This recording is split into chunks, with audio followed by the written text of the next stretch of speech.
আসসালামু আলাইকুম সবাইকে। আজকে তোমাদের এমন কিছু দেখাবো যা দেখে তোমরা অবাক হয়ে যাবে। তোমরা যে বক্সটা দেখছো এর ভিতরে আছে তেঁতুল, কিন্তু এটা কোনো সাধারণ তেঁতুল না, এটা নাকি মিষ্টি তেঁতুল। চলো দেখি আসলে কি মিষ্টি নাকি নামটাই শুধু মিষ্টি। এটা আসলেই খেতে মিষ্টি, দেখতে আর গন্ধে একদম তেঁতুলের মতো, কিন্তু স্বাদে মিষ্টি, টক না একদম। তবে জানো, আমার মনে হলো তেঁতুলের এই টক ভাবটাই যেন বেশি ভালো লাগে। এর আগেও একবার খেয়েছিলাম এই মিষ্টি তেঁতুল, সেটা ঢাকা বাণিজ্য মেলা থেকে আনা হয়েছিল প্রায় 4 বছর আগে। তখনও ভেবেছিলাম আহা, তেঁতুল হয়েও এত মিষ্টি কেমন করে হয়। তখন সেই মিষ্টি তেঁতুল খেয়ে বীজগুলো ফেলে দেইনি, আল্লাহর নাম নিয়ে মাটিতে পুঁতে রেখেছিলাম। আলহামদুলিল্লাহ, কিছুদিন পরেই দেখি চারা গজিয়েছে। এখন ছোট্ট সেই চারাটা গাছ হয়ে উঠেছে। নিজের হাতে লাগানো বলে ভালোবাসা আরো বেশি। এখন আবার সিলেট ঘুরতে গিয়েছিলাম, সেখানে এই মিষ্টি তেঁতুল আবার দেখলাম। কেউ বিক্রি করছে 350 টাকায়, কেউ 320, আবার কেউ 300 টাকায়। দাম একটু কম বেশি। আমি ভাবলাম আগের মতোই আবার একটু খেয়ে দেখি, তাই এই বক্সটা সিলেট থেকে নিয়ে এসেছিলাম। এই তেঁতুলের স্বাদটা সেই বাণিজ্য মেলার তেঁতুলের মতোই।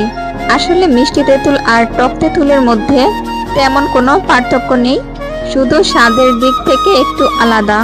একটার টক আর একটার মিষ্টি, বাকিটা রং, গন্ধ, দানা সবই প্রায় একই রকম।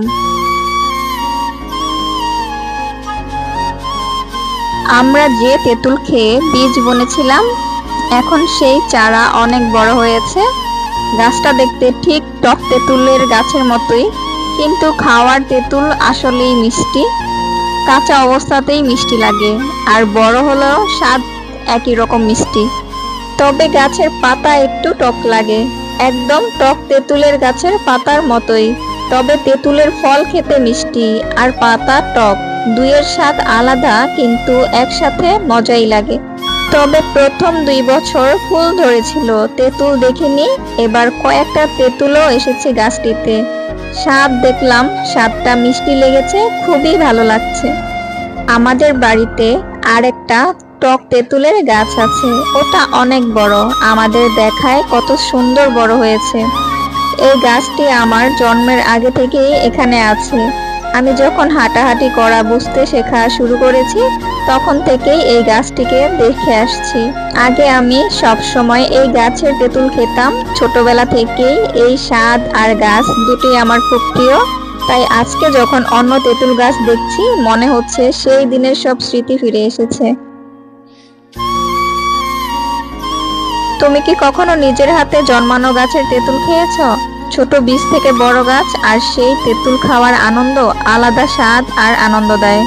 যদি তোমারও ভালো লেগে থাকে কমেন্টে জানাও, আর ভিডিওটি শেয়ার করতে ভুলো না। আল্লাহ হাফেজ।